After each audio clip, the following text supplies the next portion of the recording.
እግዚአብሔር በምግብ አሰበኝ ብሏል ዳንኤል። ስለዚህ እግዚአብሔር ሁሉንም አስቦ ፈጥሮታል።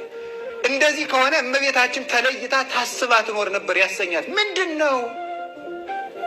እኔም ታስቤ ነበር ደግሞ ሊል ይችላል። መጀመሪያ መታሰብ አልነበር ታስባ ትኖር ነበር ማለት አይልከ ነው ሀማሚ አይነ ምቀኛ ናት አለ ጌታ። እንደው ሰው እኮ ይገርማል። ሰው ብሎ ብሎ ብሎ ብሎ እንደው በድንግል ማርያም ይቀናል። አይደርስ እኮ ነው እናለ በሌላ ብትቀኑ ምን አለ የማይደርስበት እንዲሁ እኮ ጥንቸል የዝሆን ያልጠጣለሁ ብላሉ ፈንድታ ሞተች አሉ። መፈንዳት እኮ ነው። እንዴት ይቻላል በእውነቱ ማለት ነው።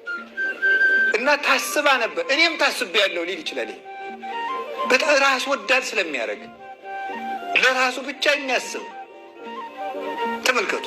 ኢትኩን ጠቢበ በርእስከ በገዛ ራስህ በገዛ አይነት ጠቢብ አትሁን፣ ራስህንም አታመስግን። አላ ነኪር ይወድስከ ይላል ሰሎሞን። ባዕድ ያመስግንህ እንጂ ሌላ ሰው ያመስግንህ እንጂ።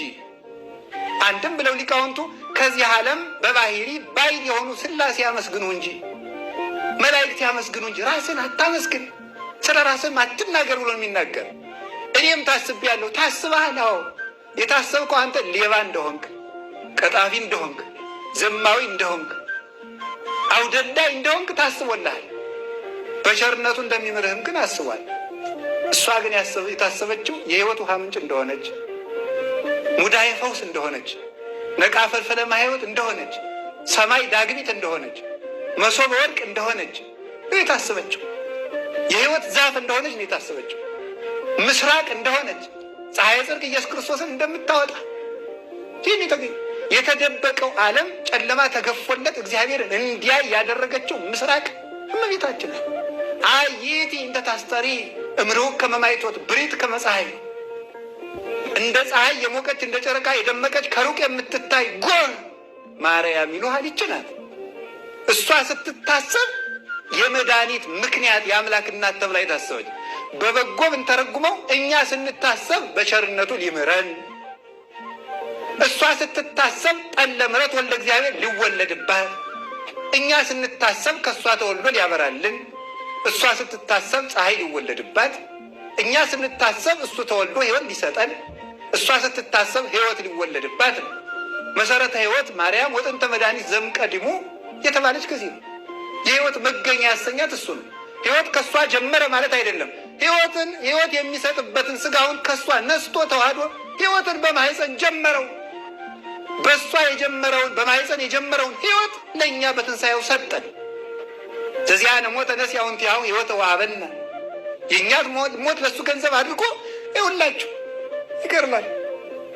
ክንድን መስቀል ይታቀፍበት ዘንድ ክንዶችን ከእሷ ማሕፀን አዘጋጀ ነው የሚለው ያዕቆብ ዘስሩግ።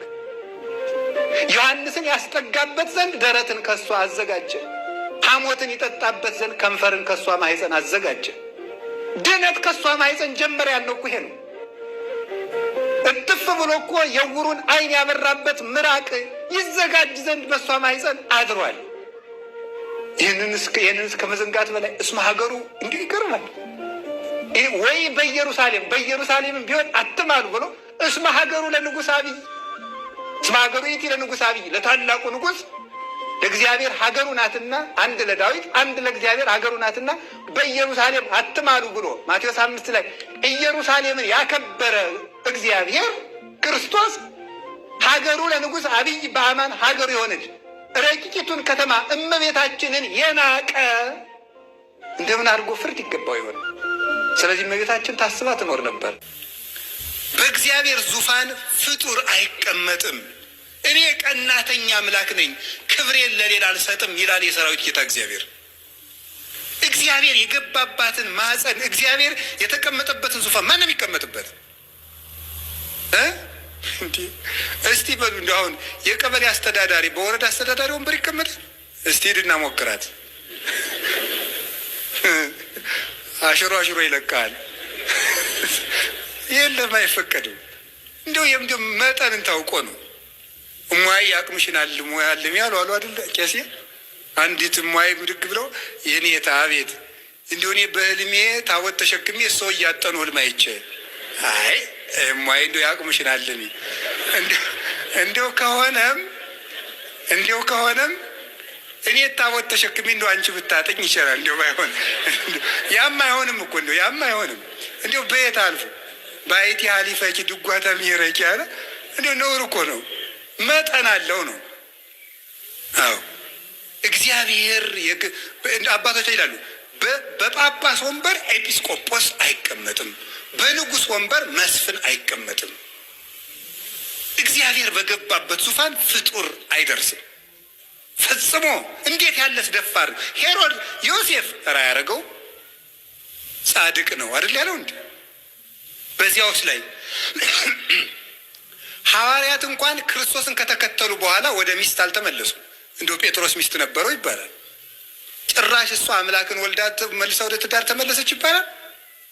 ከቅዱስ ጴጥሮስ አንሳ ፈጽሞ ነውር ነው፣ ያላደለ ነገር ነው። የእግዚአብሔር ዙፋን ነው፣ ድፍረት ነው። የምንንቀው እግዚአብሔርን ነው። ማርያምን እመቤታችንን አይደለም የምንንቀው፣ እግዚአብሔርን መዳፈር ነው። እንዴት ትዳር ክቡር ነው ብሏል። ትዳር ክቡር የሆነው ለተፈቀደለት ነው። ትዳር ክቡር የሚሆነው ለሚጠቅመው ለተሰማራበት እና ለድንግል ማርያም ግን የሁሉ መጠኑ አይደለም። ወንድ አላውቅም ሀሳብ የራሱ የለኝም እኮ ነው ያለችው።